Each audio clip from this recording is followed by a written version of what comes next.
I'm Emma Hewlett from Kilmackie Gardens. I'm the chairperson of the Wexford Garden Trail, and I'm going to be interviewing the members of the Garden Trail to find out a little bit about their businesses and their gardens, their garden centres and their parks.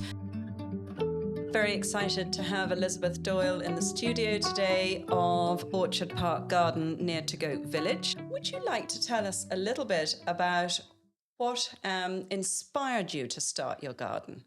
What inspired us? Well, I used to do bed and breakfast in the house, and I had two people who came from England while building their own house, and her father had a nursery in England and brought lots of plants over and gave them to me. And that is how my garden started. And we started with an L-shaped herbaceous border running along by the tennis court. And then after a couple of years, we expanded and to the other side of the lawn and put in another herbaceous border and rose bed. Lovely. And I think you were mentioning to me earlier that it was about 30 years ago where Drina Garden Centre? That's right. Mm-hmm. Drina Garden Centre was refurbishing and they were getting rid of all the plants they had. And Lawrence went up and got a tractor trailer load of plants. Wonderful. Which we planted. Took about 2 weeks to plant them. And with beautiful shrubs we have today, including two ginkgo trees. Okay. And then we had more people staying in the house, and they advised Lawrence to put in a pond in this area. And the pond is a really big attraction in the garden today. Mm-hmm, mm-hmm.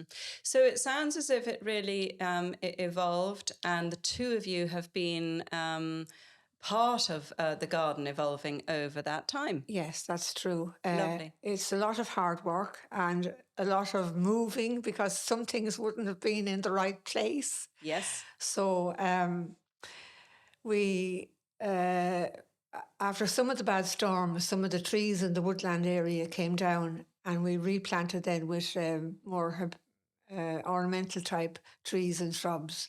And the woodland area is really lovely. Mm-hmm. So.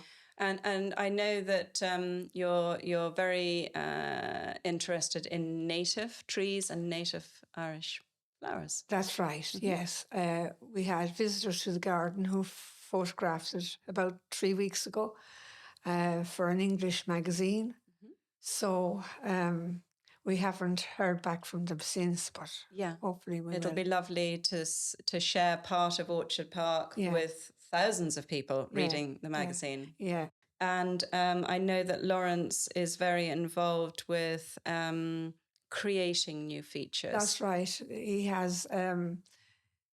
some of the features are the Hobbit House, the Wishing Well, the replica of Hook Head Lighthouse, the mini dolmen.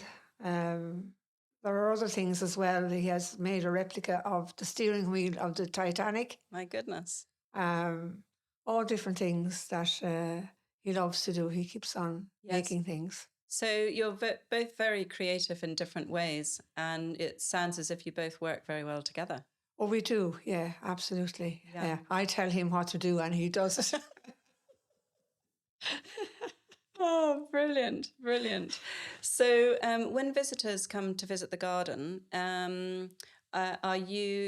do you have a little chat to explain the garden a bit to them? Yeah. Mm-hmm. We always go around with the visitors, totally around the garden. Yeah. We bring them and tell them all the different stories behind everything. Oh, lovely, lovely. So they get quite a good little potted history. That's right. And they can go away much more informed. That's right. Than they were before they arrived. That's right. That's so lovely because every garden has a story to tell, doesn't it? That's right, yes. And every garden is different. Every garden is beautiful. Yeah. And every garden has its own story.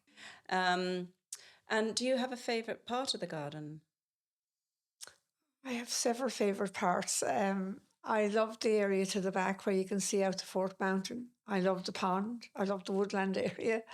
I love the area down by the tennis court. It depends on the flowers that are in season. I know. and the different colours. Yes. I have a favourite flower coming in at the moment called phlox. Okay. And hopefully it'll be totally in another 3 or 4 days. Yes. Yeah. Fantastic. So, Fantastic. Now, I know that one of the special things about Orchard Park is that you actually open it to raise money, don't That's you? right. We open it to raise money for the church. We have a beautiful historic church at Tagoat, designed and built by Pugin, who designed and built the Houses of Parliament in London. Mm-hmm. And it was sadly going into disrepair. The water was pouring into the roof. We were putting out buckets to catch the water. So, and then the plaster in very bad way. And it's such a beautiful church with the windows that have come from the Harry Clark studios. Okay. And I think one of the windows was actually done by the hand of Harry Clark himself.